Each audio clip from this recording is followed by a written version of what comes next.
Let me go to Twitter real quick as we live. All right. Let me go to Twitter real quick. Make sure everybody know what time it is.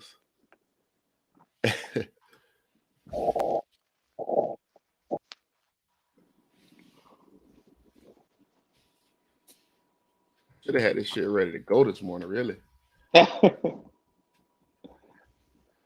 Oh man. All right. Let me get my YouTube channel up. This shit crazy.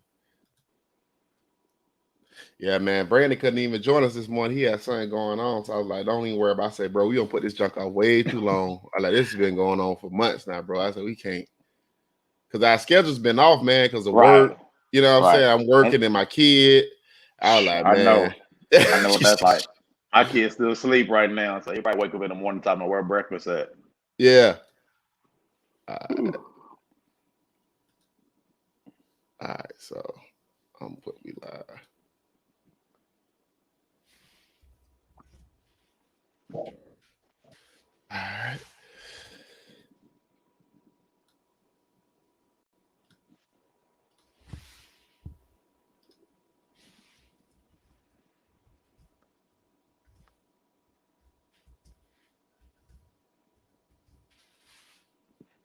All right, let's do this shit. All right, man. Welcome everybody to the Listen Up podcast. I was about to say the So What What's Next podcast. That's my other podcast, but we're on a Listen Up podcast. It's been a minute for my Noel fans. I know it's been a minute, man, but we back. I brought some controversy to the show today, so we're gonna get into that. We're gonna get into the new analysts we got: Nate Andrews, Ryan Bartow. We got $100 million campaign. It took us 10 years to get that shit done, but it's finally done. We got to commit my boy Lamont Green Jr., his son, and Lamont was a straight up beast, so we happy about that, man. Welcome to the show, Brandon. What's up? How you doing, man? Good to be here. Thank you for having me. Hey, man, it took a minute for us to get here, man, but we finally here, man. I know we put this. I think it's been like what, a month, 2 months now. Yeah, about that. Yeah, it's been a minute, man. It's been a minute, man. So before we get started, man, y'all make sure y'all click the subscribe button. Right now we got 2 people on, so hey, share that on your timeline. Let's get this thing live. Let's get this thing popping this morning. Thank y'all, man, for being patient with us, man. You know, it's off season, so we've been trying not to just put out a bunch of fluff. Right. We're trying to give y'all real information, so that's why we really have been recording every day, every week. You know what I'm saying? I ain't gonna say here a lot of y'all, but I got a true speaker here right here today. So B, man, what's up? Man, same soup, just reheated, man. Out here trying to make a better world a better place, you know, keeping stuff fair and everything, especially when it comes to the FSU. Just so everybody know who thinks I'm not a real fan. Look, I got custom made stuff. Right, standard. You see it? Okay. The standard. Okay. That's my standard, the old logo. Just so you don't think I'm playing, look, I got the new logo like coasters and stuff. So every day I'm FSU to the core. So all y'all on the timeline try to say I'm not a fan, y'all don't know. Yeah. So man, how long you been a fan of FSU, man? So let's see. Let me count. 30. I'm trying to think how old I am. 35 years. Oh wow. Okay. Yeah, I'm 42. Oh, okay. So you've been a fan, dude. You've watched Danny Cannell, sorry ass. You've watched. Man, I was back with Peter Tom Willis now. Yeah, Peter Tom. I was about to go there. Peter Tom Willis.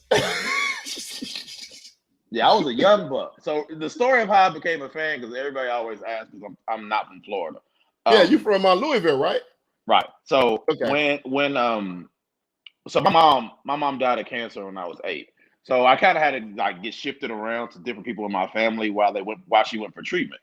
And my uncle used to have one of those big, you know, them big satellite joints used to be in the backyard that you have to turn a bit. He had the big joint.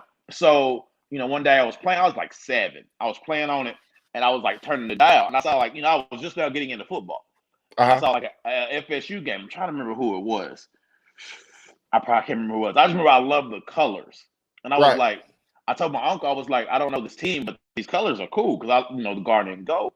And he was like, all right, well, shit, you going to be quiet, so you can watch it. So I'm like, all right. So I'm sitting there watching the game. I'm just now getting into football. I'm like, damn, this is just dope. And then the more and more I started like learning about Florida State, I was like, never left. Damn. It's been like 35 years. Damn. So I've rolled through the ups and the Downs. I was there for every national championship, all the stuff. And imagine being in Kentucky, you're an FSU fan, and you're in UK, U of L territory. And they looking at you crazy because all your gear is FSU stuff. Yeah. That's why. Like I've even literally fought a gator, like fist fought a gator. I'm with the shits. Like we was in the weight room and he was like talking shit. So I was just like, what's happening? And we actually now this is a long time ago, so I was like maybe in my 20s, but yeah, right. I'm FSU to the core. So anyone says question my fanhood, they crazy. Yeah. So you popped up on Twitter. I think you haven't been on Twitter that long, right? You just recently got on Twitter. You was in the group chat at the you was in James Copeland's Discord, right? That's how you started off, right? I mean, well, that's how you start off on social media, right? Right. Mm-hmm. Well, I've been on Twitter before, but they kept suspending my accounts. So I never stayed in like the FSU lexicon of like just the people on the FSU side. I've always been more of like Black Twitter. So this account I've kind of narrowed it down to this FSU side. So but yeah, Discord, fifth quarter chat. Shout out to my boy James Coleman. I don't fuck with fifth quarter, but I fuck with James. Fifth quarter be on some bullshit with me. So I let him know. that's a whole nother podcast for real.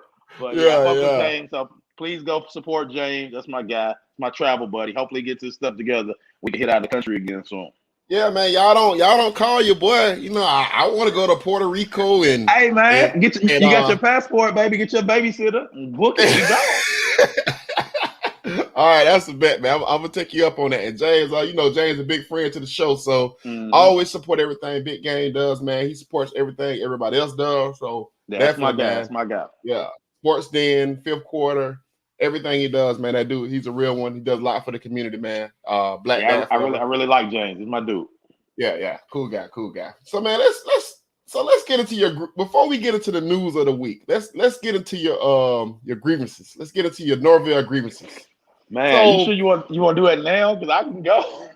I mean, would you rather for us to go ahead and get into the news of the week and then you get into your Norvell grievances? Yeah, I'd rather do that because I don't want to just get on Norvell and just be rambling because I got a lot to say about Norvell. Okay. All right. So FSU hit a $100 million campaign. So that means the football only facility, I need them to start breaking ground that shit like yesterday. Tomorrow, yeah. I need that shit breaking ground. And I think in the $100 million campaign, if I'm not mistaken, it's supposed to cover the baseball, football, and golf, if I'm not mistaken. So what you think about that, man? We finally hit the $100 million. Everybody started donating. We did fish fries. Big James been giving out money. We got Freddie Stevens on the front line selling books. Right. We've done Freddie's everything another we can. Bearded guy. Yeah, man. I was excited when I heard about it. I haven't been on Twitter as much this week. I've been more on Clubhouse, but when I heard about it, I was like, finally. Like, since I came on Twitter, I've gained the confidence of a few people, even some parents on FSU to have players that play for FSU, and they've told me some stuff that I want to keep in confidence. But it was like, I didn't know FSU was kind of behind as much as they are in like facilities just overall. Like I was thinking like we would be one of the tops because just the narrative you constantly hear. FSU's comparative to like top 5, top 6, like coaching stuff, things like that. When I'm hearing information, it's like, no, we're really behind in a lot of things. So this football only facility, I think is going to do great things. I wish they would have gave it to Jimbo. That would have been my preference, but you know, I guess it's better late than never. I think sometimes we spread too much money to everybody else. Like I would rather us be more like Clemson and be like, you know, sorry to y'all on the baseball and golf team, but fuck y'all like football cash cow. So get football what it needs because that's what's gonna push everything. But so that's me. I'm very excited with it. Well, I'm happy. I'll bring up this one point though on spreading the money. I think so. Basketball, I think should get money. Football, baseball, I think should get money. The golf thing, people was upset about the golf, but I would tell people that the golf thing is important because Jack Nicklaus actually gives money to the football team and stuff. So if Jack Nicklaus want a nice little golf course, let's get that shit done so he can keep giving money, put us in the wheel. You know what I'm saying? We gotta keep developing that relationship. So I'm okay with them doing this whole thing for golf. I think it's a good idea, honestly. See, the crazy thing about me is I'm only FSU football. Like, yeah. I don't root for. I only root for FSU football. That's why I'm more biased to the football team. Right. So yeah, I mean, I feel like And a lot of time, I think I've been telling people, especially after Willie Taggart got fired, I said, well, when you fire a coach that fast, I think that you have a lot wrong. Like, it's a lot wrong than just a guy coaching, right? So you have to fix the foundation of your football program. And I think that dude, Mike Alford, is actually doing a really good job of growing a booster base.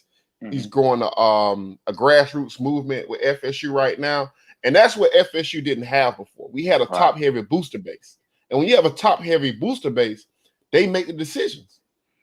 And that's not good. You know what I'm saying? They were making a lot of the wrong decisions. A lot of the wrong decisions, right? And they just like, well, we'll throw money in it. Then they be like, I'm not going to throw money in it because I don't like the way this guy was talking. So when you got a well-rounded booster base, well, you got the grassroots movement, the heavy booster base, the guys that's going to grow into that big booster base eventually. So I think Mike Alford's doing a good job making connections. And that right there, that's more important than any football hire you're going to make, because that guy is going to attract good coaches, attract good assistant coaches. So Mike Alford, shouts out to that guy. All you got to do now is walk over to the building and punch the shit out of Dave Coburn. So, yeah, man. But let's get to the new analysts we got, man. We got Nate Andrews came back to FSU, man. I love Nate. So I remember when Nate first signed. I think when he committed to like Minnesota, and then Pruitt stole him at the last minute. Yeah. Pruitt got him at the last minute. Yeah. He's the guy he stole in the class. Before injuries, Nate was a monster. Like, I think Nate may have led us in interceptions from the safety spot. So I'm happy Nate's back. Where was he at before this? Tennessee? Yeah, he was at Tennessee on the Pruitt. He was GA on the Tennessee on the Pruitt. I knew he had that bond with Pruitt, but yeah, I'm always happy to bring old Knowles back, especially Knowles who won. Yeah, definitely, man. I think actually bringing Nate is good because Nate got connections to the old players from the 2013 team, and maybe he can get more of those guys to come back and be around the program more, because we need to create that family atmosphere in the program. So I'm actually glad Nate's back, man. And let me ask you a quick question on that though. Will those old players you think under Norvell be welcome back? Yeah, I think so. I think when you win 3 games, I think that shit humbles you, right? I think that shit humbles you in a way that, you're not walking around with, the BDE energy. You know what I'm saying? You kind of relax a little bit. You take more information from people. So, and we'll get to that right now, actually, because I think he's made adjustments within the football program that I think is going to be beneficial in the future. Because I thought when he first came in, I thought that he legitimately wanted to come in here and beat Memphis. And I thought that's where he failed that. So I know a lot of people like saying like, yeah, look at what's going on now. Darkside knows, but for you to say it's good now, that means it had to be bad then, right? Like, right? I mean, it had to be not good for it now to be good, right? I mean, so he Locks left, took a running back's job at Western Kentucky, and he ended up hiring. I saw that. Yeah, he ended up hiring Ryan Bartow as the high school relations guy, which is a great hire. Yeah, but I would have wanted. I wanted Kenyatta. I wanted Kenyatta. Really. No, I want both. Well, see. Well, yeah, okay. I get you. I'll meet you there. You get what I'm saying? So my point was before they fired Willie. My opinion was if you're gonna fire Willie, start hiring these off the field guys that got high school relations before you even make the hire. You know what I'm saying? Like, go hire Kenyatta Watson. I know Brian Allen from Lake City, like he legitimately wants to get into college football now. Like, go call that guy, give him $60,000 a year, hire him. You know what I'm saying? Get Kenyatta Watson, hire these guys, get 3 or 4 of these high school relations guys on your staff, especially if they got connection to FSU. And when you make your next football hire, because this is what LSU do. LSU got guys that's behind the scenes that's been there for 15 years. So the next head coach that steps in, it's not about what relationships you got. You just come in and just start coaching. Like, you just come in, they got a recruiting board already set, and you just say yeah and nay on players. You know, they got a recruiting board set of 150 players, and you dwindle it down to 25 because we got connection with all 150 of these guys. So FSU didn't have that when Norvell got hired, which was a mistake on FSU's part, right? So, but he hired Ryan Bartow. I thought Kenyatta would have been a great hire. I thought go get both. Go get a guy that got experience doing. Go get a guy that's new, that's already on the ground level. Go get both of them. That's the type of energy I be on. You know what I'm saying? I'm on that Bama energy. Does Bartow got ties to Florida, or he's more national?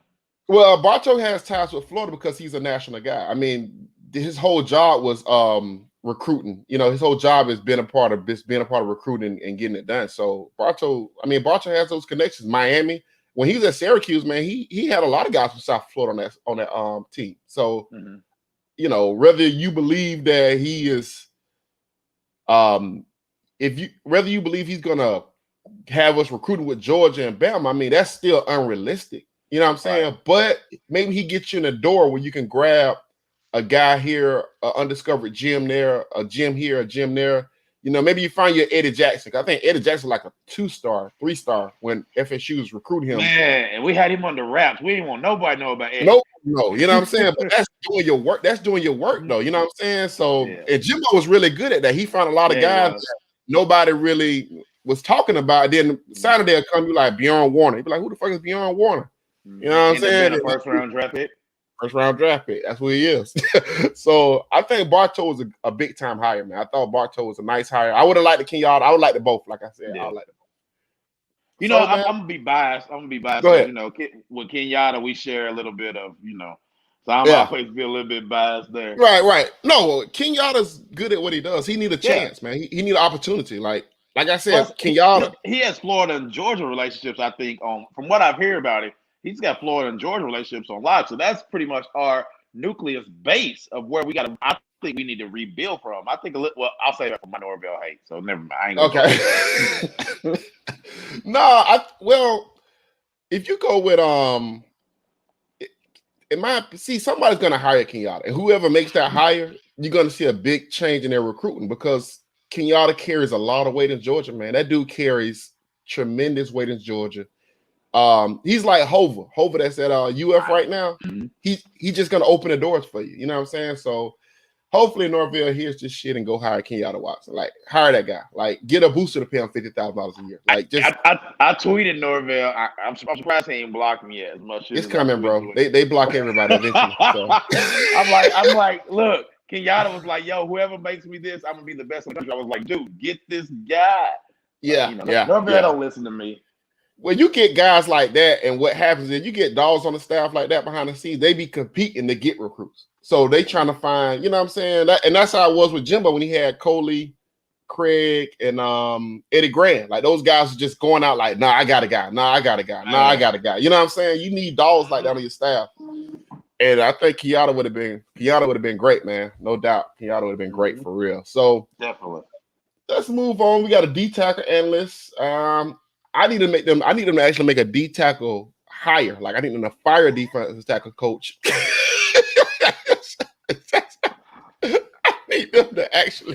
I need them to wakey Odell and get his ass out the bed. I'm surprised Odell ain't went fishing yet, like for the long haul. He's like, man, I'm gonna see y'all Negroes later. But you know, we still sticking around. So like I said, Odell come with the furniture, man. So he like, you know, he gonna leave when he want to leave. Ain't no telling. It might be tomorrow. I need new furniture though, bro. I need new furniture. But the guy they hired was Sabatha Joseph. I think that guy's a good hire. You know what I'm saying? At the end of the day, I think that guy's a good hire. He came from Miami Central. High school, graduated 2005. Coached played at USF. So I imagine he got ties down there with those high school coaches and everything like that. Plus, he played in the NFL. I think he might be a pretty damn good coach. And I think that'll help Odell out. Maybe Odell stands right next to him as he's coaching the defensive tackles. Well, you know, as Odell like some lawn furniture and shit right by the little, you know what I'm saying, by the drills and shit. Just let him just kind of sit there, oversee it. You know, get him a Budweiser, let him just call him the side. Get him some fishing rods he can work on putting new lines on and shit. You know what I'm saying? So as far as the analyst, I'm not as familiar with him. Like I haven't been on Twitter, but like I said, I'll lean to you on that. If you trust him, I trust him. Yeah, I trust him. I think anytime you get a guy from Miami Central, he understands the game that's played in Miami. He understands what's going on in Miami, and he can speak their language, man. And speaking those guys' languages, like I think I said on this podcast, recruiting the state of Florida is different than recruiting any other state because the guys in the high school coaches in the state of Florida don't want to be you. You know what I'm saying? They don't want to be college coaches. You know what I'm saying? Like they're fine in their community. Right. They love the kids. Yeah, they love the kids, and they're fine with building the community they have, and they don't really, they're not gonna kiss the ring when you come around. You know what I'm saying? Like I remember a story where somebody legitimately told what's your guy from that was at FSU, the tight ends coach that went to Florida. Brewster. Was it Brewster? Brewster. Yeah, they told Brewster to go suck a dick. You know what I'm saying? Like get out of here, bro. You know what I'm saying? Because if you ain't got the right energy, that's the type of energy you're gonna get from those guys. Man, you know what I'm saying? Brewster's like that girl in high school that like everybody smashed. Brewster has been smashed by everybody. Us, A&M, Carolina, Florida. Like everybody just taking a turn on Brewster. I hope everybody's strapped. Bro, he gets around, bro. He gets around, bro. He do. He gets around, bro. Brew about that check.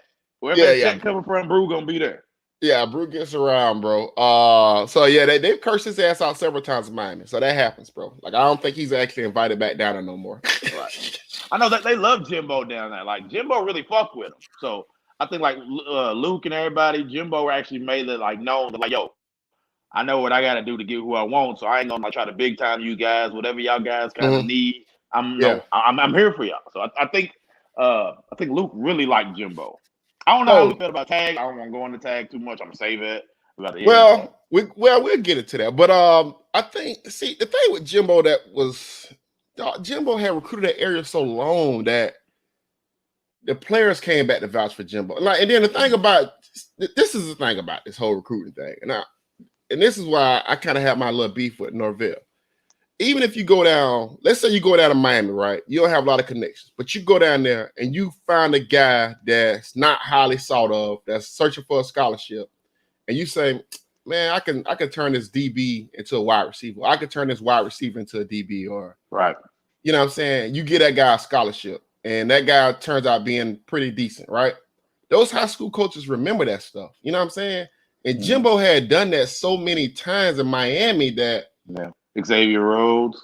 Yeah, well, I mean, go back to his LSU days. He done that. He had been down there and done that so many times that his established relationships that they could get on the phone and call Jimbo like, hey, what do you think about this guy? Like, I remember they said that Devontae Freeman was playing middle linebacker at Miami Central, and Jimbo's like, that should be your starting running back. Like, you know what I'm saying? They moved him starting running back. They won a state championship. You know what I'm saying? So, like, Jimbo had that type of relationship with those guys. They trusted Jimbo. They trusted him with their kids. They was like, even with the Matthew Thomas situation, a lot of people was like, Jimbo should have got rid of Matthew Thomas, but didn't he make a promise to his mom? Yeah, he made a promise to his mom, and then his mom died. You know what I'm saying? So, and Jimbo kept Matthew Thomas on the team, and did Matthew Thomas do everything he should have done? No, but Jimbo did his part though. He has so much fucking talent. God, man, we thought Matthew Thomas was gonna be so much more of a monster than what he was. I thought, to be honest with you, I thought the fact that when we lost Pruitt, we lost Matthew Thomas. You know what I'm saying? I thought Pruitt had him doing the stuff that he was. Man, sometimes to coach some guys from Miami, man, you gotta have some motherfucking you, man. And you gotta have a defensive coordinator that got a little swag to him. And I just thought Charles Kelly just kind of wasn't that good. I mean, he's better than what we got now, but he just didn't connect that well with me and you would be better than what we got now. We can play NCAA 2014 defense and do better than fucking Fuller's ass. Yeah.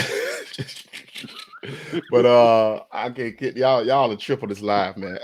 So, all right, man. So we've got 20-something minutes in. We've had our comment. We got our update on what's going on. The guys are lifting a lot of weights. They're getting 1% better. I want to tell everybody as y'all watch these players lift weights that other teams are lifting weights too. Other teams are lifting weights. So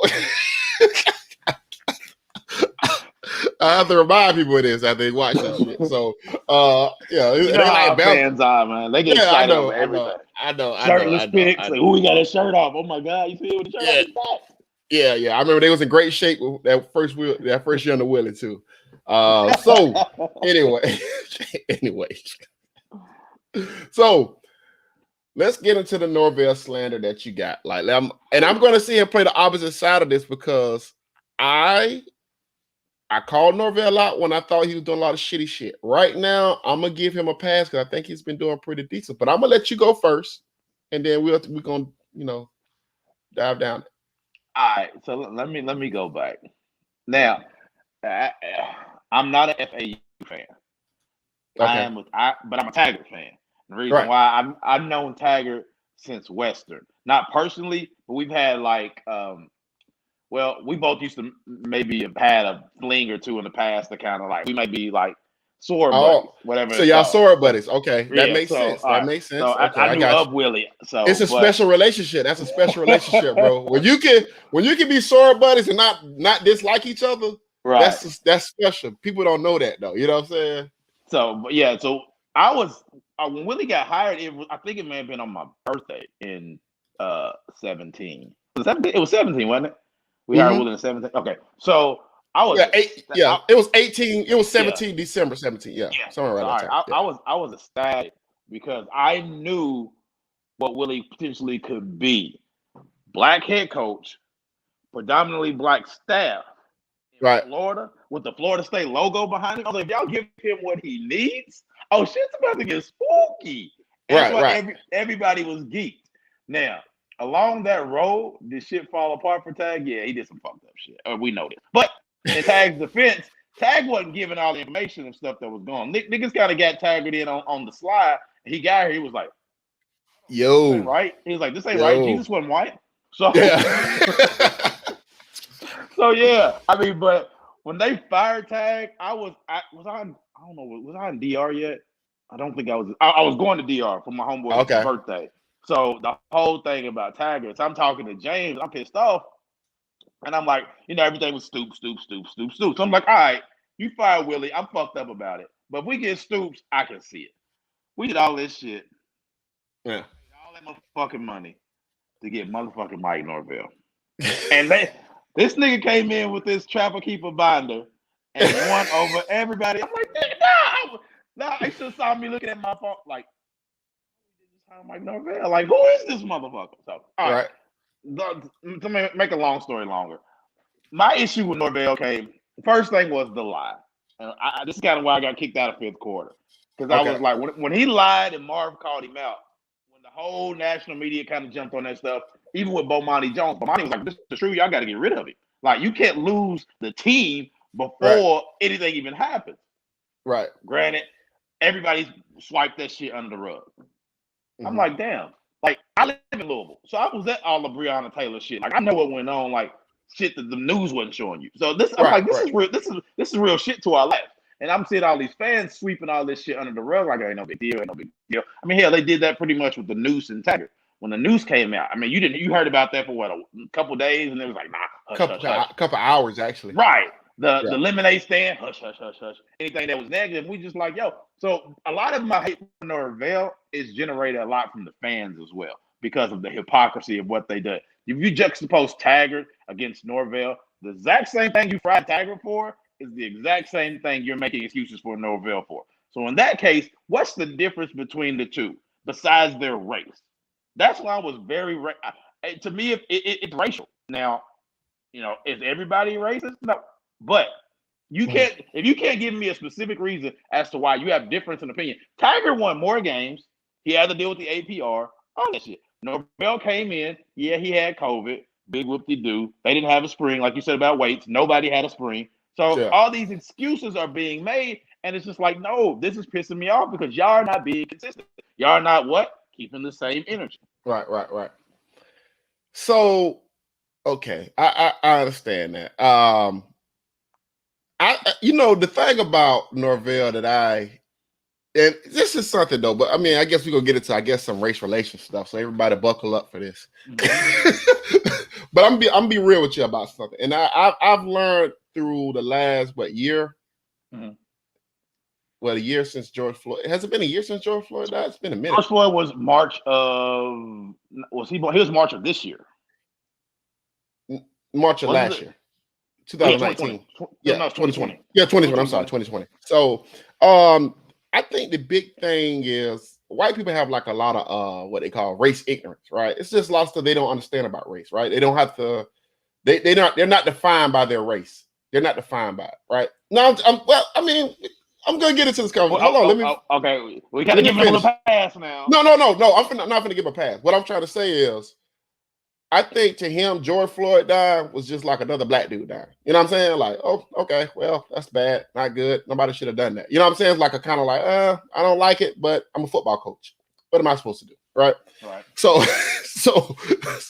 but what he didn't understand, like most, white people don't understand about, black people and stuff, is that, we actually, when we see another black person die, we see ourselves, right?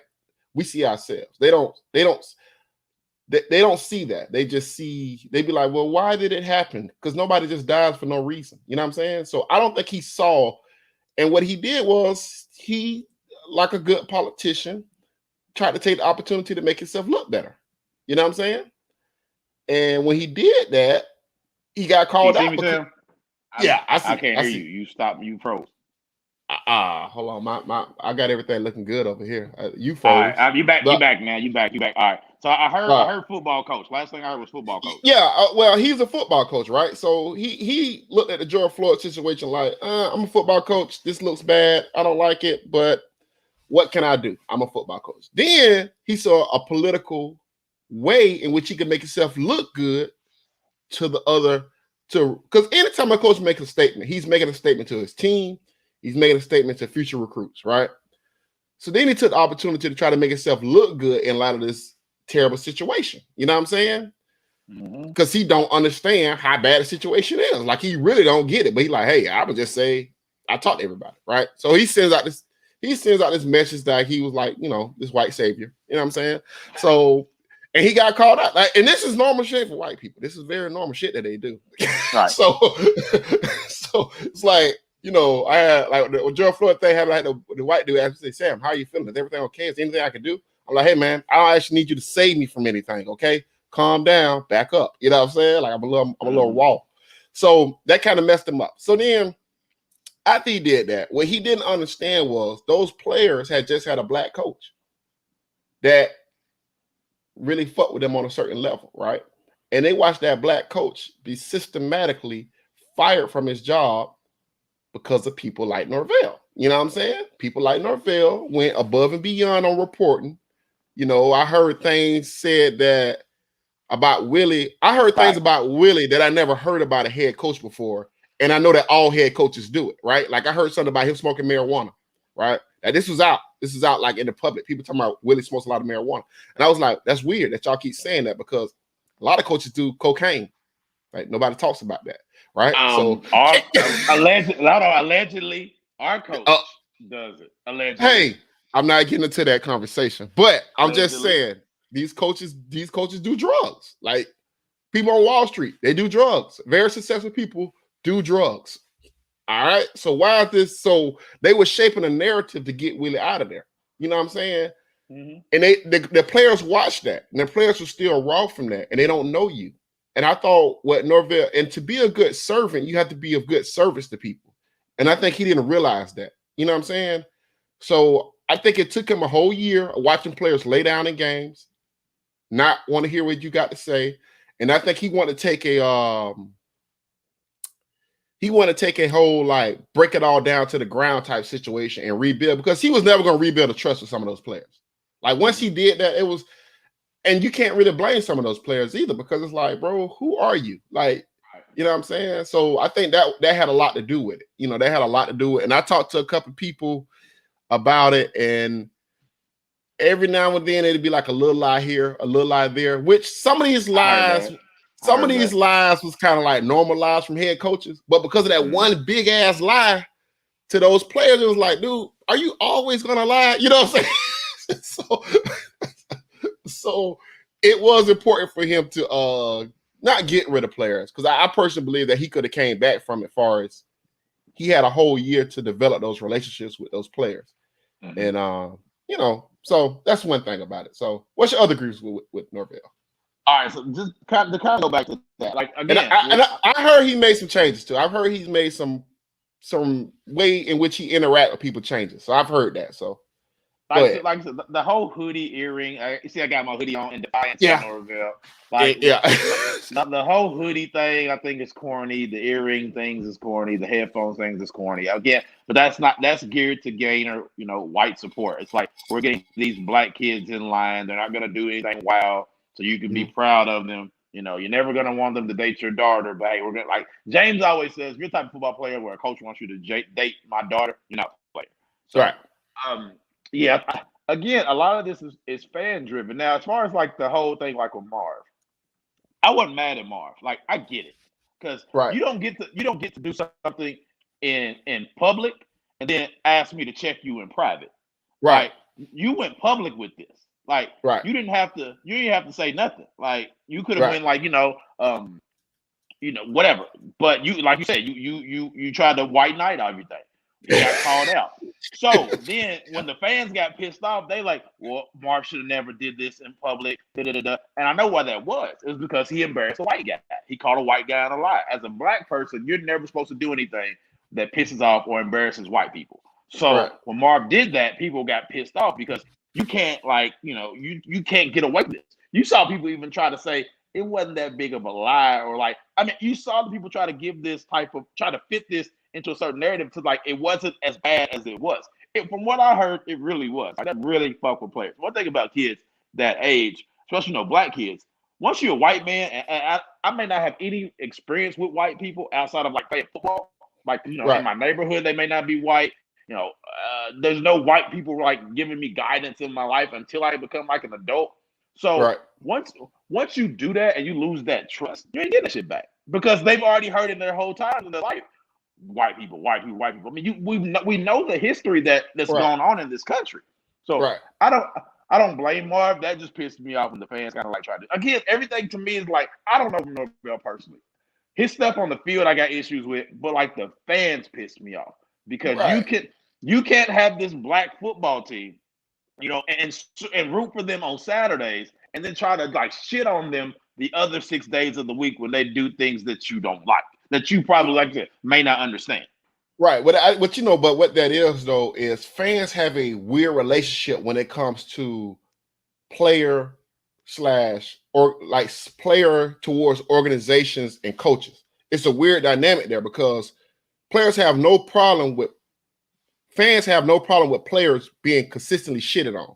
They have no problem with that, right? Mm-hmm. But they have a real problem when they believe in a coach. Like if they believe in a coach or believe in an organization, they're going to always side with that billion-dollar, multi-million-dollar organization over that player, or they're going to always side. So, and I heard Draymond Green was talking about this, how you got no problem when the organization tells a player to sit out and don't play because we want to trade him. But when that player wants to be traded, you have a problem when he decides to go sit out because he don't want to get injured. Now you got a problem with him. So you can't have it both ways. Like, which way do y'all want it? You know what I'm saying? And then you see the narrative but it's like I said, the narrative is shaped, and the narrative is always shaped by media. And in the media, it's written by a lot of white people. And the white people don't know how to talk about race relations, players related to the coaches and the organization. So what they do is the media, because they want access, they're going to always write in a favorable way towards the organization and the coaches. It's just this is what they do. So that's why the exact opposite the tag. The tag cut off access. They had the go ahead to do that. Somebody told them it was fine. Somebody was like, "Hey, we tired of this shit. Let's get his ass up out of here." You know what I'm saying? Like For that real? was like that. I mean, how else do they come to these conclusions to start writing this stuff, right? Like Jimbo did way worse to the media in Tallahassee. He did way worse. I'm talking about before he won that championship. He shitted on them every opportunity he could. He didn't speak to them. He didn't, you know what I'm saying? So when you hear certain stuff about what Tad did this and Tad did that, I'm like, well, I heard Jimbo. I mean, I heard it was time Jimbo had y'all come to a place and he didn't even show up and then cancel that shit on the text message. And you never heard nothing about it.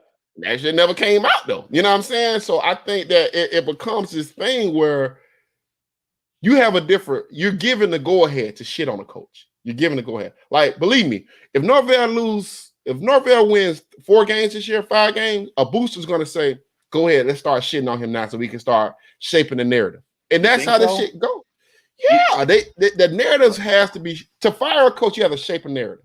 Right. You know what I'm saying? So And a lot of times what they do is the media go behind doors and they want to keep their access. You know what I'm saying? They want to keep everything there. They want to stay a good stand because they live here. They live in Tallahassee. They report on the team. So they got to keep their access and they have to get the go ahead to shake those narratives to fire coaches. I mean, you see the shit with Dan Mullen.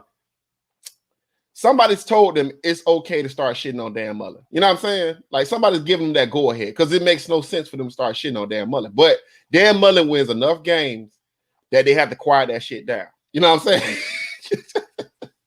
So that, and like Pruitt, even Pruitt, you knew when it was getting ready for Pruitt to leave because they started talking about this recruiting violation. Y'all don't care about recruiting violations, man. Cut that shit out, dude. Like, cut it out. Just say you want the man gone.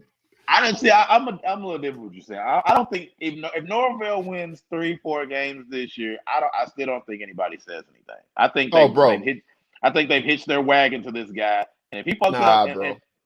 I'm telling you, because they're gonna have egg on their face for getting one. They can't get rid of 2 coaches that fast.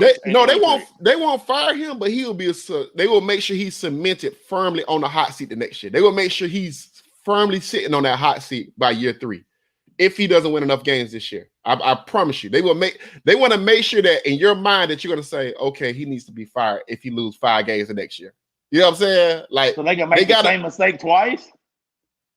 I mean, bro, look at it. If you keep raising money at the way that you're raising money right now, right? If you just continue to keep raising money, Alfred's doing the work to ensure that the next coach that you hire is going to have everything that he needs. He's already doing the work. He's already laying the foundation for that. You know what I'm saying? You have to make the job better. That's why I would have never fired Taggart. I would have fired Taggart after I made the job better. I would have been like, hey, Tag, do whatever you want to do. Y'all can smoke weed together, drink water. I don't care what y'all do. In 2 years or a year and a half, I want to have this program to a point where I got my football in the facility. I got enough analysts. I got the money for analysts. I got the money for this. And when I decide to go hire a coach, it's gonna be like an Urban Meyer type guy, a guy that can come here. He got everything you need. Boom, boom, boom. We start winning. You know what I'm saying? Because it can flip fast if you got everything you need. You know what I'm saying? Wow. So I thought I thought the fact that the only way I thought Taggart's skin color really played a role in it was just how he was covered. I thought they was giving the go ahead a lot quicker to cover him a lot. You know what I'm saying? So you know, it's weird, man. It got weird with Tag. It got weird, very weird. I'm reading the comments, and I agree with like the Trump bullshit. I definitely agree with that. Yeah, I mean, it was something there. It was a lot there, man. So, but let's get to your other grievance with Norvell, bro. Let's get to your other grievance. What's your other grievance? So the on the field. All right, so I know everybody likes to try to call this year 0. I'm not giving that shit. It was year 1. It ain't on year 0 bullshit. Right. So I went to the Louisville game. So I was there, and I sat like right directly behind Norvell, like a guy that I know. I didn't know he was an usher. So he was like, yo, I got you. So I'm like, all right, decked out. I'm right behind. Dog, his face, he looked so lost. I was like, damn. They love to throw like this narrative about how lost Taggart was.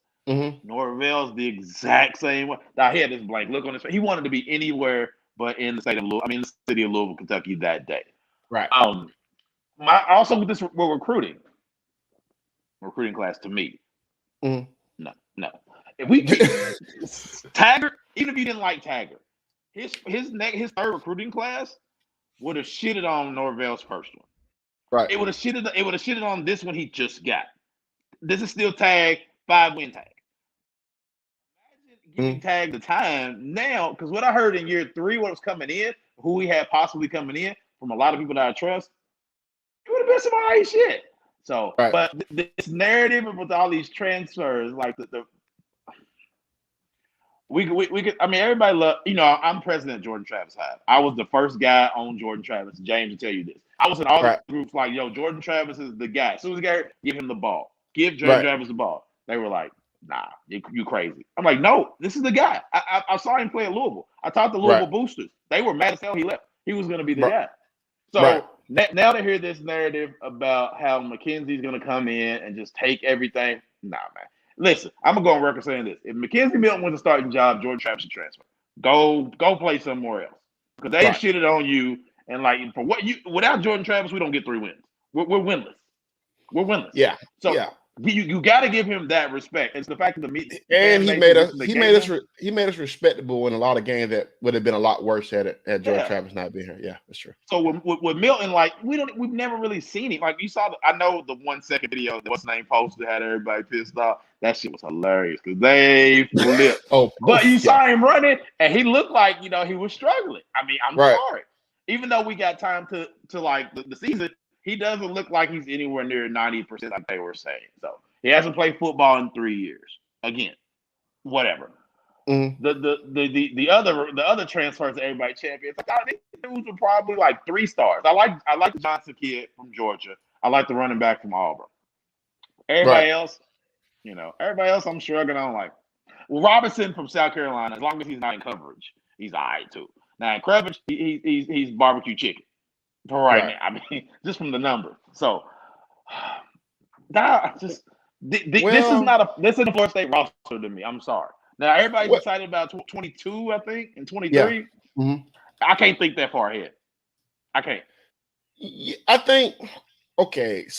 think bringing Mackenzie Milton in was good regardless because you need a guy, a presence in the quarterback room that can help the other quarterbacks learn coverages and learn the playbook, and he could be like a second coach, right? I'm going to be honest with you. I don't believe that dude is ready to play high-level ACC football. Now, I hope I'm wrong. I want to be wrong about that because I want us to win 7 games. I really do. Would you bet that we would? No, I wouldn't bet that. I'm a 5 and 7. I'm about 5 and 7. Yeah, I think I'm around 5 to 6 wins. I'm about around 5 to 6 wins. I think because the biggest thing is this. Adam Fuller's coming back. All right?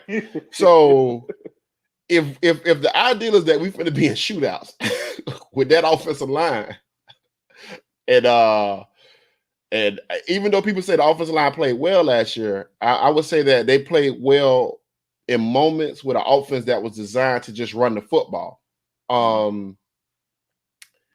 Mackenzie Milton, I think, is a plus to have on your roster, period. I really do believe that. I don't think he's going to be UCF. Because I listened to something Denny Thompson said about Mackenzie Milton as she was breaking him down. He said, Mackenzie Milton is used to playing like a more of a fast-paced offense, get the ball out quick. While she was running precise routes, getting to their spots. Now, when is the last time she ran precise routes and got to a spot quick? All right. So so people get upset about this shit, and there's nothing to really be upset about. Like. Somebody just put hold on, I want to put this because I want to define this, right? So hold on. But Mackenzie Milton is healthy, he will win. All right. So I'm gonna say this. Define what's healthy for Mackenzie Milton. That's that, and I think that's what I'm saying. Are you gonna get 2016 Mackenzie Milton? I don't think so. I think he's gonna be as healthy as he can possibly be at Florida State in game 1. All right. I don't think that. I think if he was healthy and the same Mackenzie Milton, I think he's still at UCF. That's what I believe. Can we please get into that for a few minutes? Because this narrative makes no sense. When they say Milton leaves UCF because his best friend won the job, that makes no fucking sense. If I'm the coach and you're the better player, I don't care about y'all being friends. I'm trying to have the guy who's going to get me to win the game. Milton is a mini with a little g, a god at UCF. Why would I leave that to come to 3-9? I'm gonna call them 3-9 because they went 3-6. They lost 3 games. So 3 games they forfeited to me, they lost. So the 3-9 Florida State team. It makes no sense to me.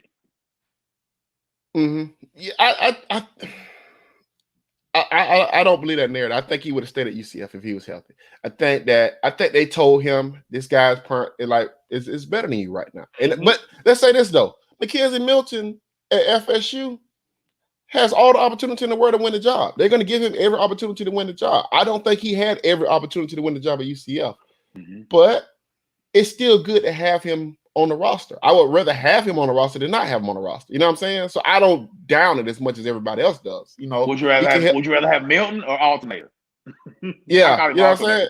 Yeah. Chill. Pause. Hey, but I would take Jordan. I think Jordan Travis eventually is going to be the starter. I think Milton will play the first game.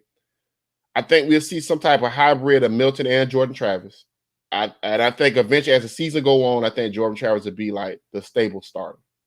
You know what I'm saying? I hope you. And another thing I think too, if you're Milton, if you love football, you want to get into being a college football coach eventually. You need to work under some other coaches and be in other programs and make relationships, kind of like what Clint Trickett did when he left FSU. Right. Mm-hmm. So I think it's one of those situations. I really do. And I think it's good publicity to help recruit to say, oh, we got Mackenzie Milton. We got a national championship winning coach. I mean, a national championship winning quarterback. We got a guy that can win a national championship. It's good optics for the offseason. But games got to get played. You know what I'm saying? Defensive ends got to rush you and tackle you. You know what I'm saying? Linebackers are coming. You know what I'm saying? Like, this shit's going to get real serious real quick. So it's just like the Chuba thing. Chuba was all this and all that until tackle football happened. You know what I'm saying? Then he needed time. Now he needs time now. You know what I'm saying? You don't even hear about Chuba no more. That was all you heard when he Chuba. Now he's an afterthought. Wonder why. Now, he needs time now. He needs time. Mm-hmm. Throwing the ball like Al Bundy. He throw the ball like Al Bundy. So I want to answer this question right here. What teams in the ACC have a scary roster? All right. I'm going to say this to y'all. Stop thinking of FSU as 1990s FSU. Stop thinking of FSU as 2004 FSU, where you got so much overwhelming talent on one side and the other team doesn't. Louisville, you're neck and neck with Louisville, right?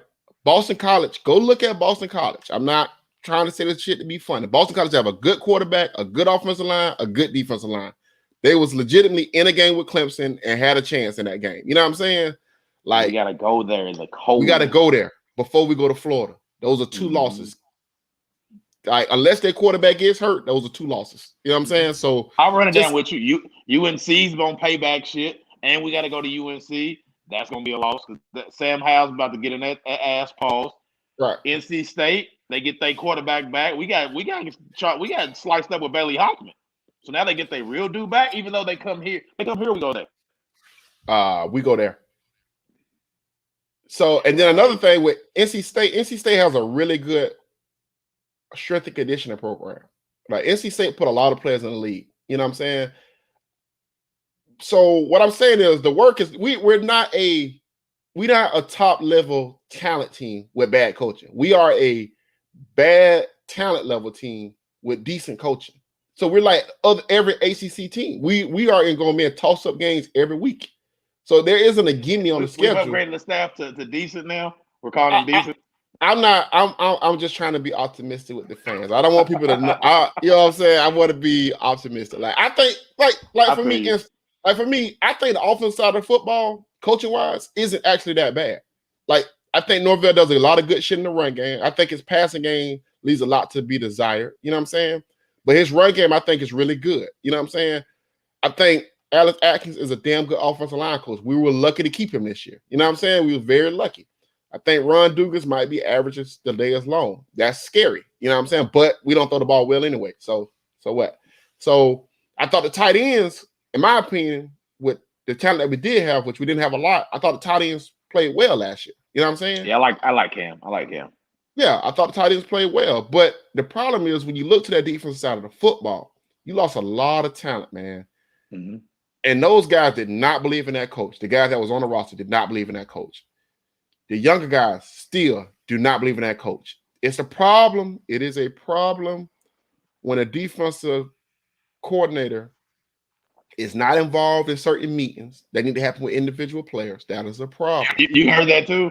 Yeah, that is a problem. All right. So what does that mean for him? Does that mean he's going to be fired midway through the season? I think that's possibilities. You know what I'm saying? And if you're firing a coach midway through the season, like, is that a good thing? You know what I'm saying? Like, is that a good thing? Because if you don't believe in the coach, you should fire him right now. So, it's a lot of things you got to look at and say, where are we going at? So, like, when I tell people about this rebuild, when people talk about the rebuild and Norvell's laying a foundation, I would tell you that to lay a great foundation, you got to have great coaches. Georgia Tech is laying a hell of a foundation. You know what I'm saying? Georgia Tech has laid a foundation. Like Jeff Collins has laid a foundation there. You know what I'm saying? Like there's a step they're taking.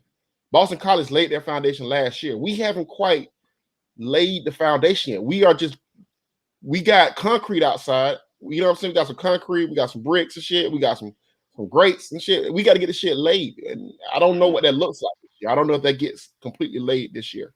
So it's shaky ground right now. That's where we're at. We're on some shaky ground. So I feel you on Fuller. I can't give the offense a pass. Like a lot of that offense was terrible for much of the year, outside of Jordan Travis being Jordan Travis. If you remove Jordan Travis from that offense, schematically but I would say it didn't look good when anybody else ran.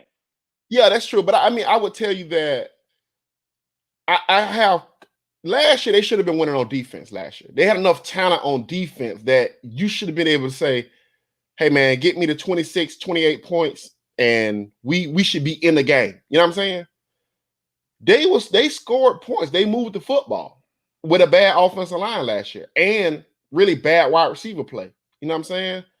So, in my opinion, I didn't count on a lot from the offense. Was that scheme or was that Jordan? I mean, if Jordan played good, I got to get a coach's credit to get him ready and have him playing good. I think he played good last year. I got to get him credit for that. I think he did as well. I think a lot of the offense being good was Jordan being Jordan. He got to just be an athlete at times. I think schematically, when you can look at like after all the times we didn't score in the second half. When coaches adjusted, Norvell had nothing else in the chamber. So that's like, all right.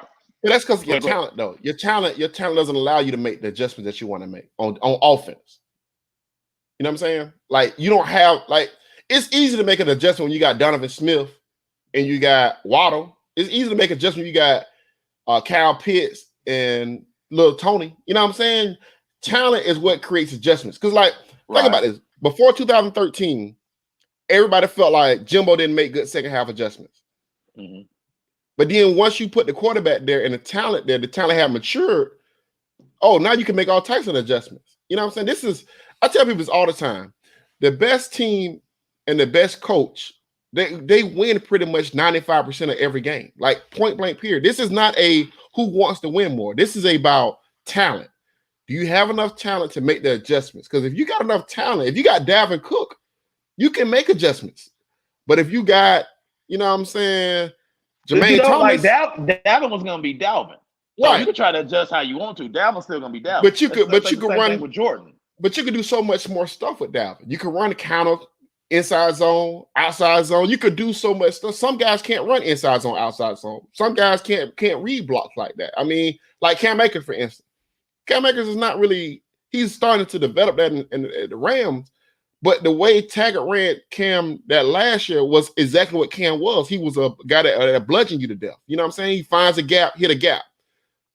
Dalvin was the type of guy that he could be a zone read guy, so he could pick between 3 and 4 gaps. A lot of running backs don't have that type of vision to do that. Right? You know what I'm saying? So he was a special back that could make – you couldn't really guard him because you could say, oh, we're going to take this gap away from him. Okay, well, Dalvin hit you on the back end. You know what I'm saying?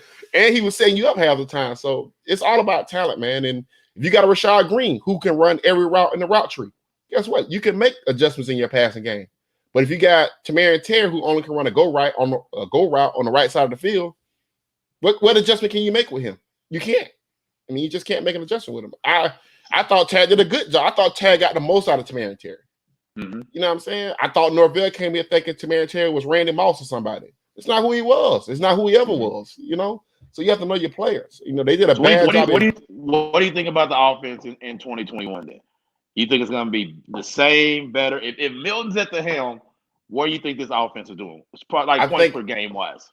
I think it's going to be at the same place that it was when it was running high level, which high level last year. I think what you'll see is 24 to 25 points in the first half of a game. And I think you'll see them throttle down in the second half of games.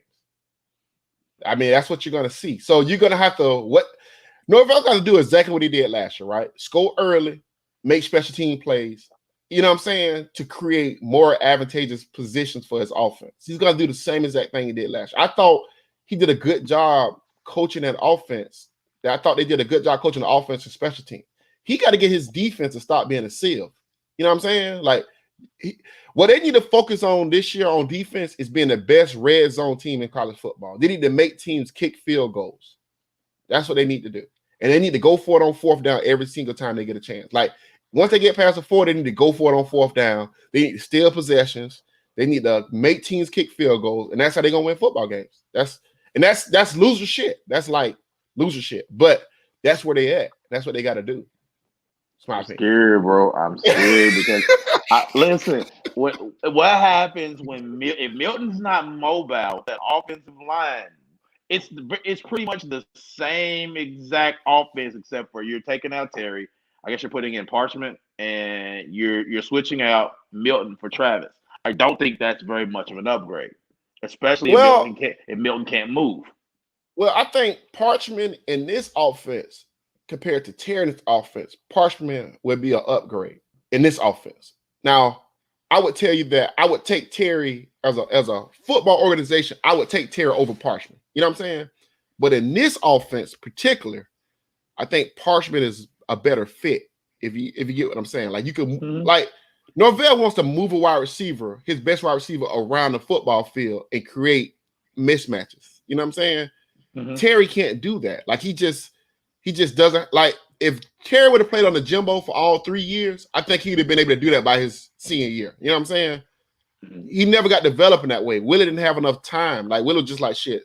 If he can catch the ball on this side of the football field and all he can run is a go route, we'll do that shit the whole game. You know what I'm saying? And that's what we'll do. And that it was successful. It got us 5 almost. It should have been 6 wins both years.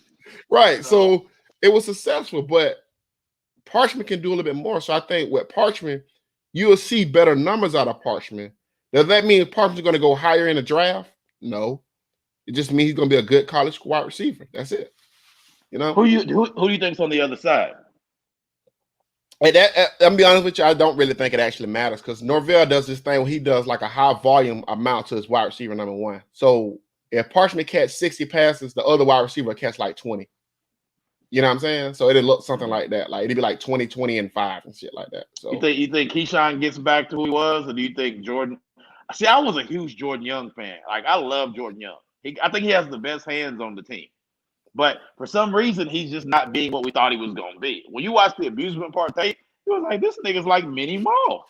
Yeah. I don't know if it ain't click. It's okay. So another thing I heard about, I think of Jordan Young I heard about was kind of like the crowd he ran with. Like he kind of ran with some guys who was maybe like not fully entrenched in Norvell's camp. I don't know how true that was. I mean, is he from the South? Is he?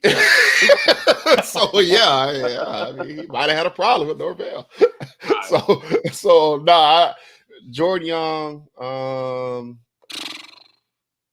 I gotta see it, man. I just gotta see it, and I think he's been underdeveloped. You know what I'm saying? I think he's been underdeveloped, and I think the hardest thing it is, and this is what Nick Saban does better than anybody.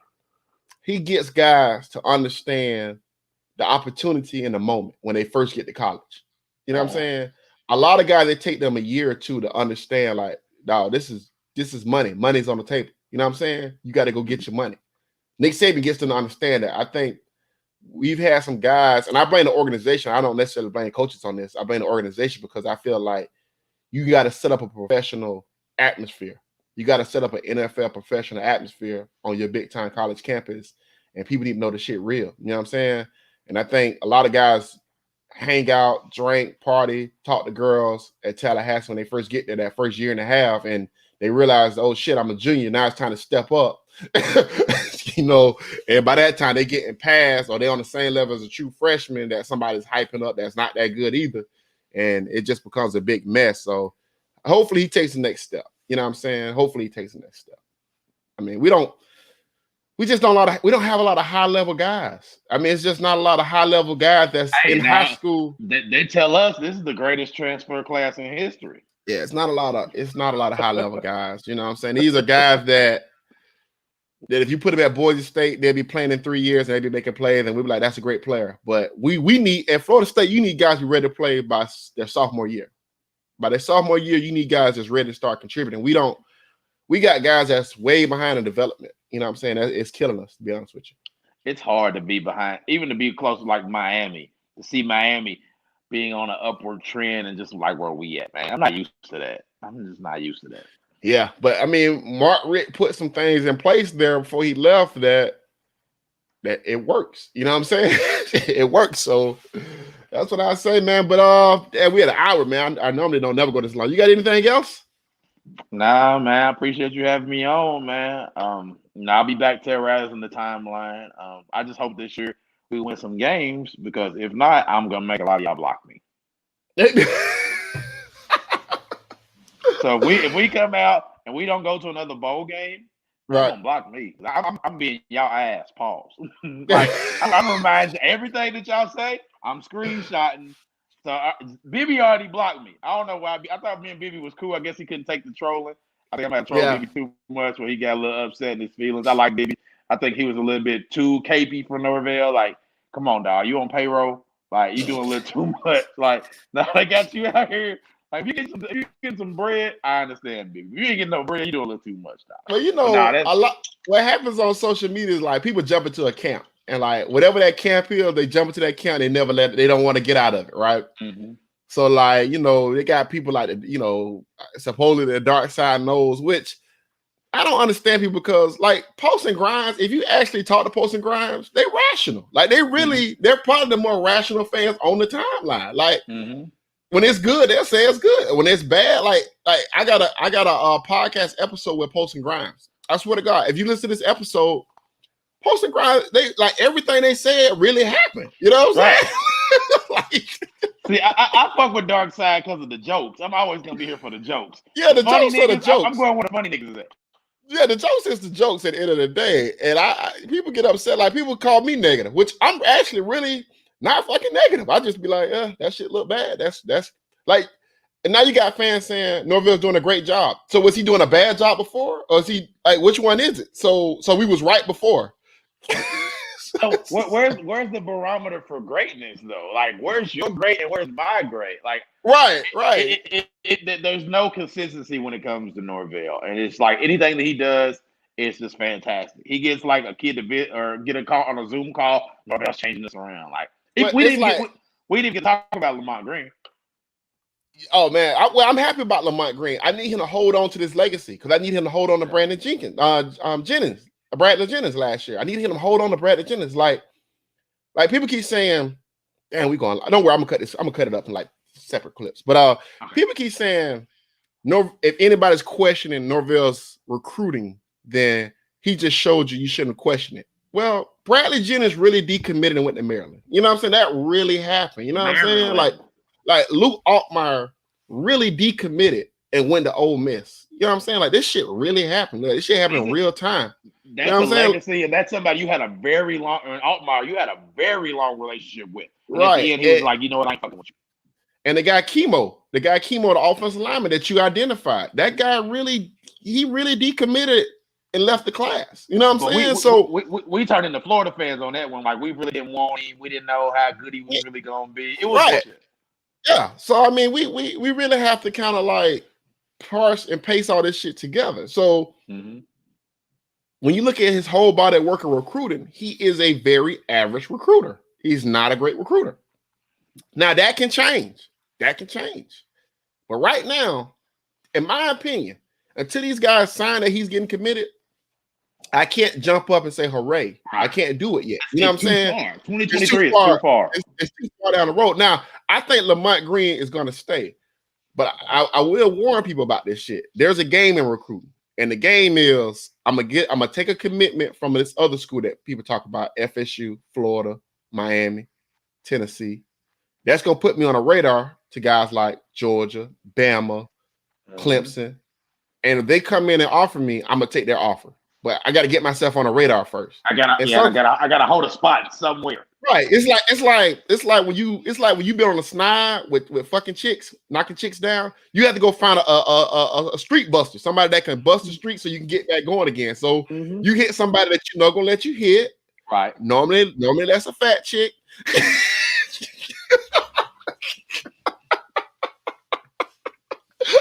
so it's a fat chick, yeah.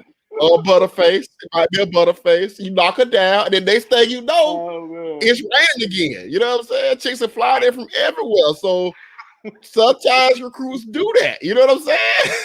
That's so crazy. FS used to do this all the time. Like we'll wait for somebody to commit to like Virginia Tech, North Carolina, and then we'll come in at last. We'll be like, all right, come on to Florida State. You know what I'm saying? We like what you got going. So, so that's what I think is kind of going on. So I gotta watch him. I gotta watch him do that. You know what I'm saying? I gotta watch him. I gotta watch him evaluate a guy, secure the guy, then sign the guy. Once that happens, I'm gonna call him a decent recruiter. Right now, he's a little below average. He's a very average recruiter. You know what I'm saying? He should have kept Telly. He should have kept Telly.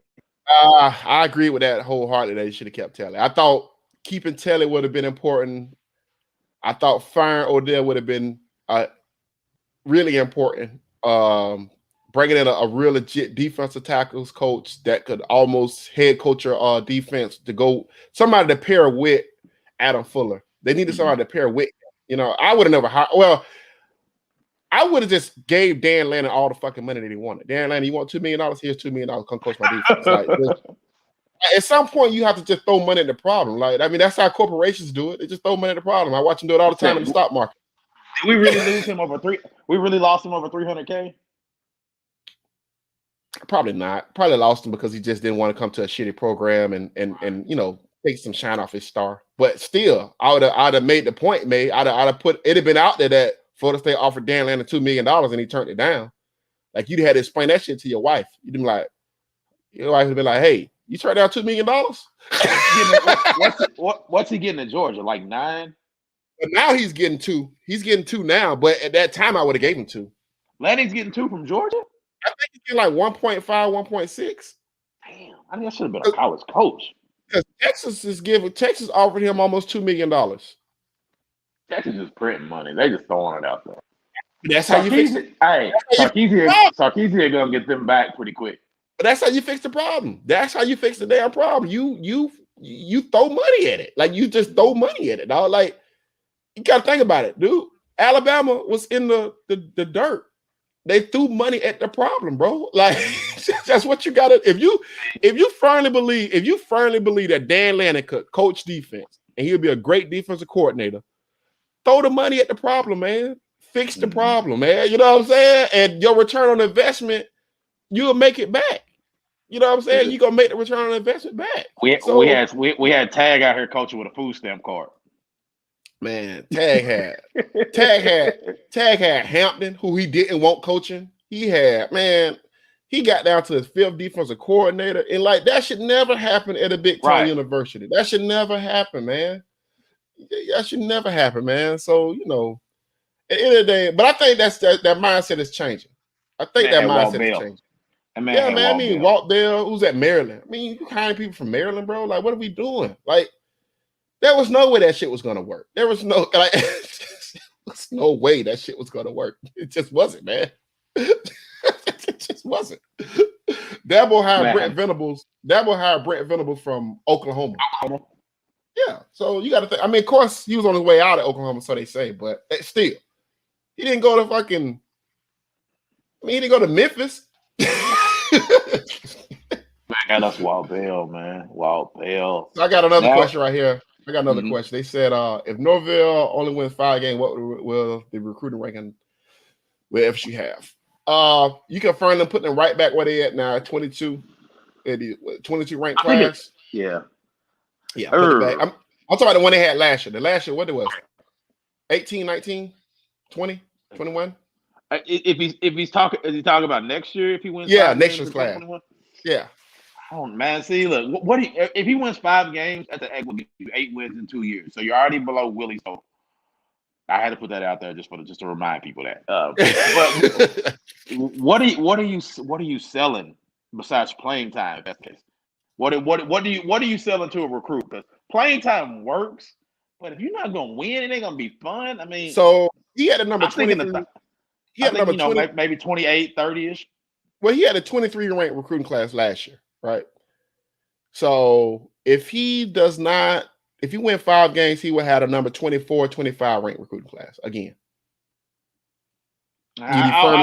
Yeah, I'll take like 25. Because they 25 to overrate 30. because they overrank players. They overrank players that commit to Florida State, right? Like I look at some of these guys on this list. They got them ranked as 4 stars, and I'm like, I don't think that guy's a 4-star. But I'm not gonna name names because I don't need people flooding my inbox with tell me with highlight tapes and shit. Because that shit happens every time I talk about somebody. I'm not doing it.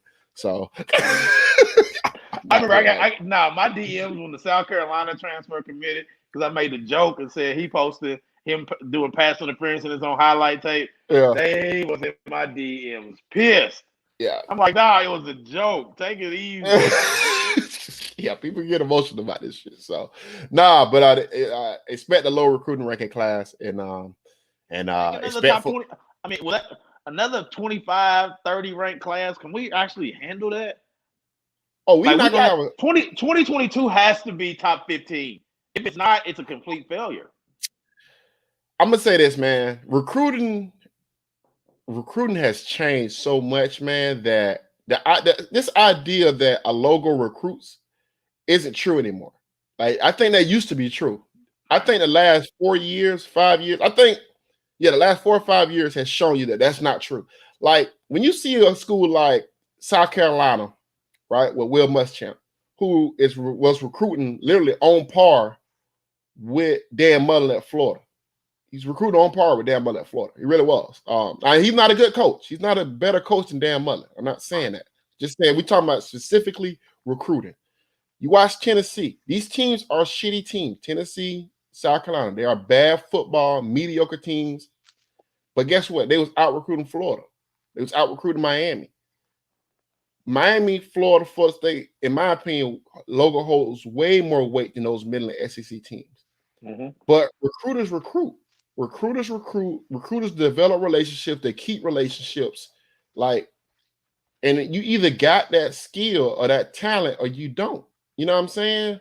So, and then the South is competitive as hell. You know what I'm saying? Like you got to recruit against some institutions that, man, they know how to get the job done, man. They know how to put money. They know how to make money, find recruits. You know what I'm saying? Like, don't let that Tennessee shit fool you. Like, they got bread. They got bread. Trying to get rid of a guy, but believe me, they have an operation of cheating that, that you know what I'm saying. Like they buy parents' car washes from them. You know what I'm saying? They buy a parents' house from them. You know what I'm saying? Maybe the house was only $50,000.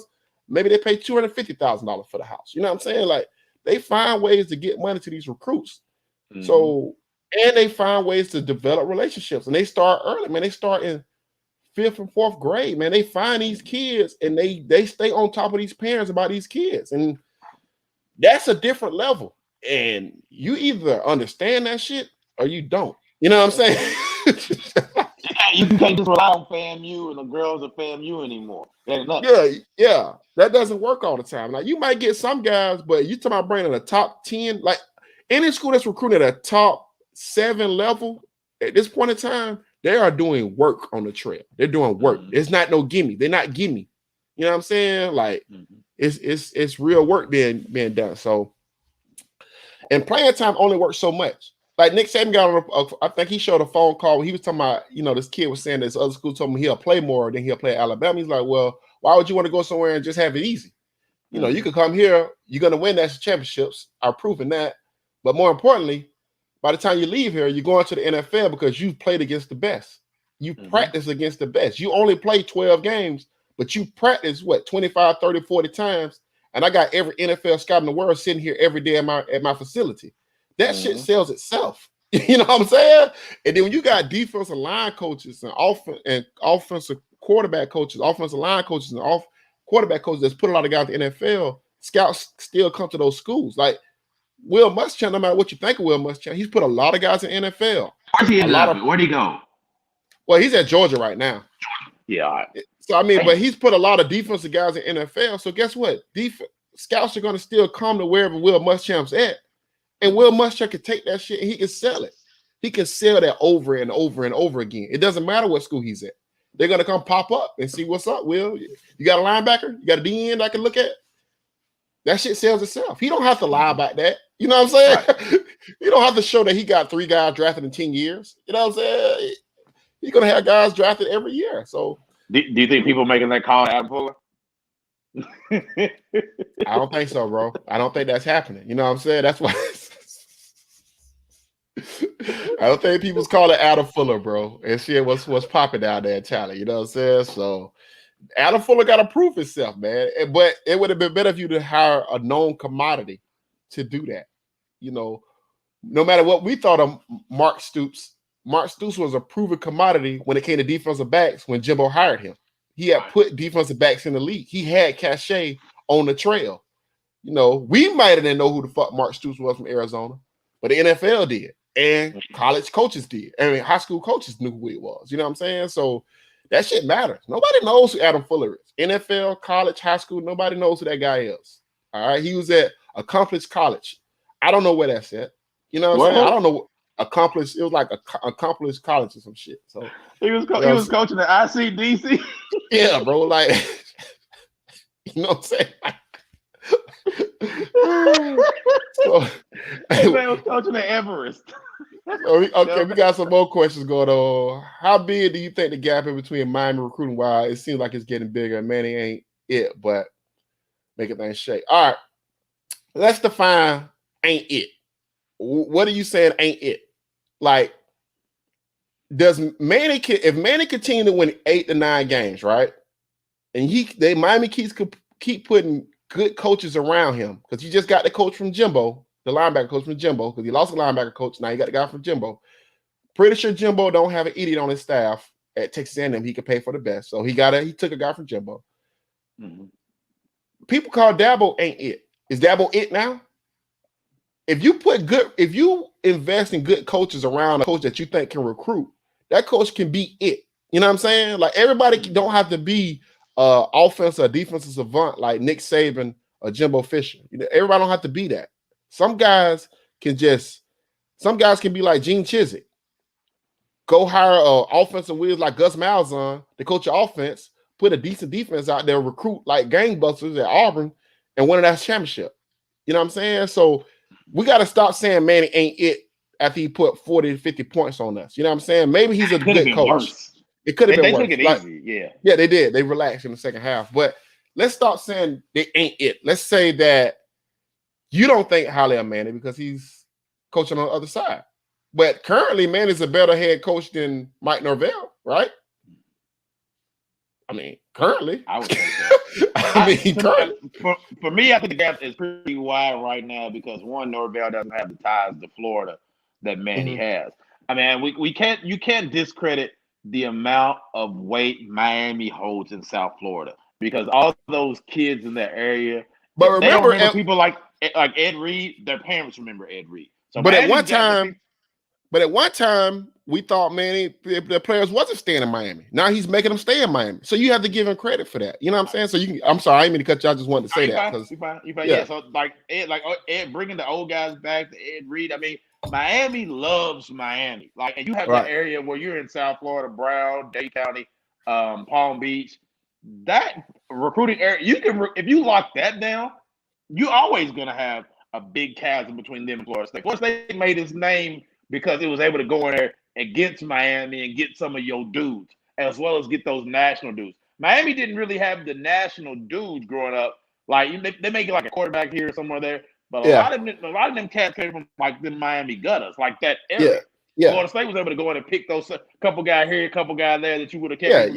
Really dominant. We can't do that no more. Like, we don't have anybody who can go into Miami and be like, you know what, we want this guy. We gonna get him. They don't fuck with you, Norvell, but they do fuck with people like Ed Reed now. Right. And I think with Miami,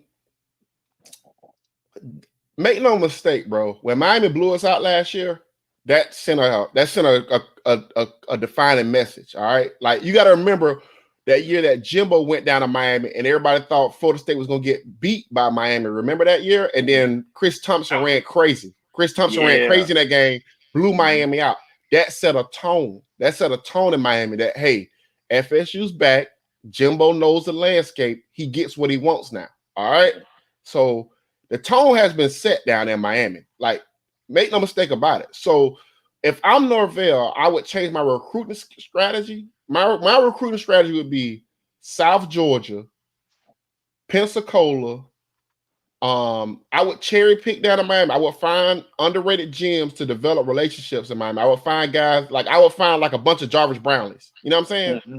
I find a guy like a Jarvis Brown, somebody that he plays good competition, but he's just kind of a little underrated. I would find guys like that. I would find LaMarcus Brutus's. You know what I'm saying? Mm-hmm. I would find guys like Terrence Brooks. I would find guys that's not highly thought of that I would grab. But at this point, you have to understand that game meant a lot. Like Mike Norvell was on the sidelines for that game, but believe me, that shit was that his COVID game, right? Yeah, it's COVID game. Believe me, he didn't want to be there for that, bro. He knew what was coming, bro. He knew what they beat us 52-10. It could have been 70. Yeah, they could have played name that score. Like a bunch of clowns out there, bro. I just want to say this on record again too. Taggart never got beat that bad by mine.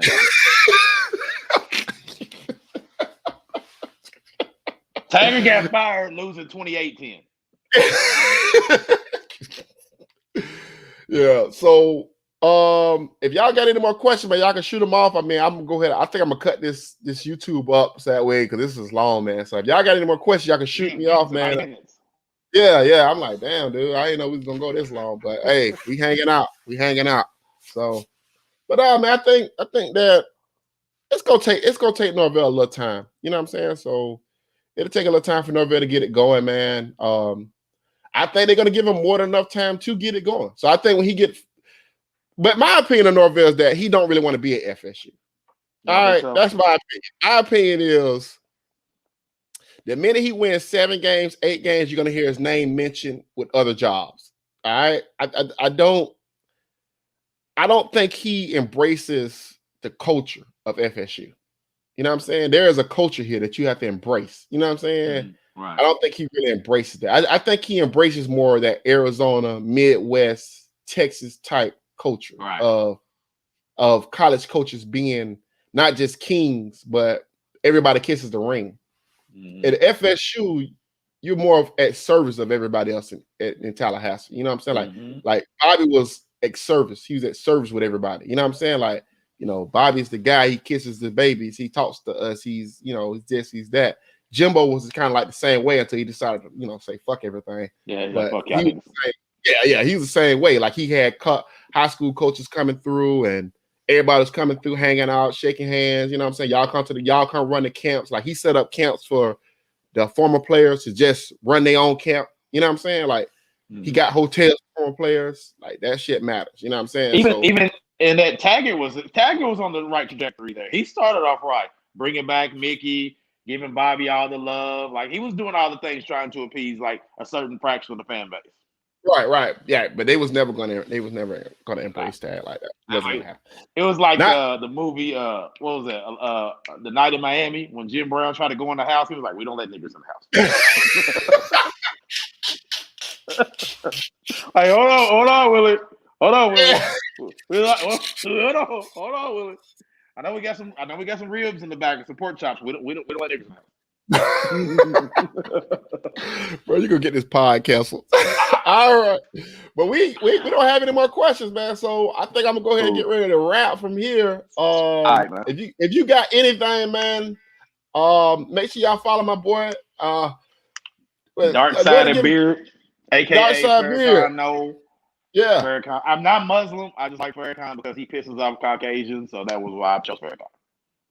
That was okay. Yeah. Hey, I'm an OG troll. So I troll way back. But now, man, I appreciate you, Brandon. I mean, Sam, having me on the pod, man. I know we've been trying to make it happen. So thank you for taking the time with me, man. Like, you know what I'm saying? I fuck with y'all movement, what y'all trying to do. Any way I can support, man, let me know. Oh, man, most definitely, man. I'm going to do a little bit more on this pod.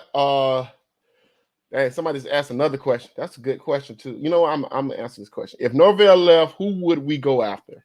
If Norvell left, who would we go after? Who can we afford? Well, I think by the time Norvell leaves, the floor will be up. So, I'm going to say we're definitely not going to hire Prime. That I'm curious what that might look like. I think that might be a disaster to Jacksonville State. But I'm relaxed. I'm relaxed with that. I don't want to put my opinion out there. I want people to keep back the black community. I I'll tell you one thing I know: the coach ain't gonna be black. Well, nah, because I was about to say Tony Elliott, but I was like, Elliott will never happen. Elliott, if I'm Elliott, I probably wait for Dabo to leave Clemson. Damn, that's a tough question. So I think you got to get a guy with FSU ties, right? I wouldn't be so dead set on getting an offensive coordinator or a defensive coordinator or a guy. I think if you're gonna go with a proven guy, damn man, that's tough, man. That's tough. I don't know. That's a tough one. I don't know, man. That's tough. I don't know. I had a name before. I don't forget what the name was I had though. I think you have to go NFL. I think like an NFL coordinator or something like that. Mike Bloom from I think he's coaching at Rice right now. That's a guy I would look at. Like, just I want to make sure he has success at Rice first. He has FSU ties, coached at Stanford. I got to see what he's doing at Rice. That's a guy I would look at. Who's the offensive coordinator for LSU the year they won it? He's in the NFL now. Oh, Joe Brady is definitely a guy.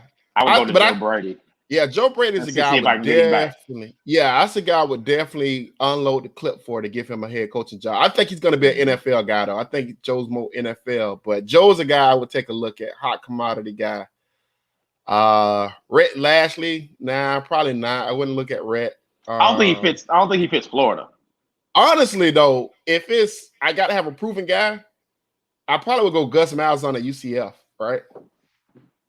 Yeah, they would kill you on the timeline, Sam. If we brought in Gus, they would be like, hell no. I like Brady though. I was thinking like, who would I bring? But I think if you throw the bank at Brady, I think Brady comes back to college. I just think he's perfectly fit for college. I think NFL is a different type of like. Nah, it's like Saban. Saban went to the NFL. He was like, nah, I ain't fucking with this shit. But Saban wasn't as bad as everybody makes Saban out to be. I honestly believe if Saban would have stayed in the NFL, he would have eventually got them to the playoffs and they'd have been good. He just got mad that they made him take Dante Culpepper over Drew Brees. Remember, he wanted Drew Brees. Mm-hmm. And he said that. And he wanted to restructure contracts because in certain guys' contracts, they didn't have to run wind sprints. So if he was like, hey, everybody on the line, run wind sprints for messing up. Like half of the team goes to the sideline, like, oh man, it's my contract. I don't run wind sprints, bro. Yeah, you know what I'm saying? That ain't me. That ain't what I do. What you doing, bro? so I think with Nick, he'd have been good. So I think Joe Brady's a guy. Joe Brady's definitely a guy. The staff around Joe Brady and give him the bread, he coming. The offense is gonna be fun again. Yeah, that's the guy. We're gonna get somebody who gonna make it's gonna be fun to go to the game. Yeah, and he's pro style. And he's pro style too. Mm-hmm. So we kind of like pro style offenses. So he's pro style too. So yeah, Joe Brady, Gus Malzahn would be my list. Those two off the rip. So those would be my two off the rip. Joe Brady, Gus Malzahn off the rip. Like that, those are the two guys I would look at. Like, I just don't know if Joe Brady wants to be in college though. Like I don't know if he wanted to be in college, So we'll see. But yeah, man, I think we're gonna go ahead and wrap there. Cool, minute 30 minutes, man. It's been dope conversation, bro. I gotta get you back on. Yeah, I gotta get you back on, man. This is hilarious, man. I remember we had Post and Grinds on that shit. That episode like took off. It was funny. I'm about to watch that while I gotta do some work today for my job. So I'm gonna have to watch the episode while I'm doing some work. Hopefully I can not laugh nonstop. No, it was a funny episode. I'm gonna send you the link. I think we wasn't doing video at that time. We just started the video portion. I seen the link to that. That's funny. But is it on Spotify? It's on Spotify. Woo! Somebody just put Airbnb. Yeah, we saw Spotify. Oh, definitely not on Airbnb. Definitely can't have Airbnb. I don't think he's built for college. Yeah, and I heard he had some little run-ins. Had some run-ins in college with some college girls and stuff. So I don't know if Airbnb on a college campus is really what you want. I don't think that's. I heard them old Colorado teams is kind of wild a little bit. Yeah. They was out of control, bro. They was out of control, man. Oh, also, man, if you want to hear more of my thoughts on other things other than FSU football, make sure y'all subscribe to my other pod. I'm gonna drop that in the link section. I'm gonna drop that right now in the links. Oh, let me get that shit here going. I can't never do anything on this computer, bro. It's like ridiculous, bro. I went and bought me like a brand new Mac, and like I don't know what I'm doing anymore. Okay, money. Okay, you can't have money. It ain't even that. It ain't even that. But humble brag. I don't know what I'm doing on this thing though, bro. So But yeah, y'all check out my other pod, the So What's Next podcast. I did a good interview with a girl from Snowfall. Okay. Yeah, I did one with the girl that plays Wanda on Snowfall. We back. Snowfall back on Wednesday, the double episode. Back on Wednesday. I'm ready. Yeah, so I'm dropping that, man. Y'all go ahead and subscribe to that pod. I think we did a review on Judas and the Black Messiah last week. Great movie. Check that out. The guy who plays Franklin's uncle, what's his name? In the show, his name is Jerome, right? Yeah, Aaron something. He always usually comes in my clubhouse groups and talks. So that's how I know him from. So Lakeith Stanfield comes in and pops in every now and then because I was asking him about Atlanta season 3 and 4. So hush, they're filming now, but they don't know when it's gonna drop. But that's dope, bro. I gotta get them on the pod. I gotta get them on the pod. Like Lakeith Stanfield. Clubhouse puts you in a close vicinity to a lot of celebs. Some of them fuck with you. Yeah, they'll just pop in and be like, I'm like, oh shit, nigga, what you doing in here? Yeah, like Lakeith Stanfield, like low key, like I don't tell a lot of people this, like, that's my dude. Like I think Lakeith Stanfield is like the next Denzel Washington. Like that dude he be really killing it. You know what I'm saying? So yeah, that's dope, man. That's dope for real. I tried to hook him up with one of my homegirls. So I don't know if they slid in each other's DMs. I'm like, I'm trying to get to the premiere of Judas and Black Messiah. I'm always out here trying to do something about it. Lakeith Stanfield? Yeah. Wow. He went to her IG. He was like, oh, she fine. So she won't tell me what they did, if he slid in or not, but I'm pretty sure that he did. So man, your clubhouse is crazy, bro. Your clubhouse is crazy, bro. Like I'm working on somebody right now for when I go to DR that I'm trying to go on a date and trying to go on a date with. If I pull this off, niggas gonna be mad. Man. But let me tell you something, bro. You had that girl, what's the girl name? Rochelle? Rochelle's my homie. Rochelle. Bro, when she cursed that dude out in Clubhouse, bro, I fucking lost it, bro. I was so happy my mic was on mute, bro. I lost it, bro. She cursed that dude the fuck out. And I'm like, bro, don't she be on like Fox News, CNBC, MSNBC? And I'm like, bro, she read it to his ass. I was like, okay, so we off. So everybody's in a nice, relaxed space. Okay. Yeah, man. So I don't know. Have you ever been in one of my Hunger Games rooms? No. I think I thought that was it. Yeah. It was.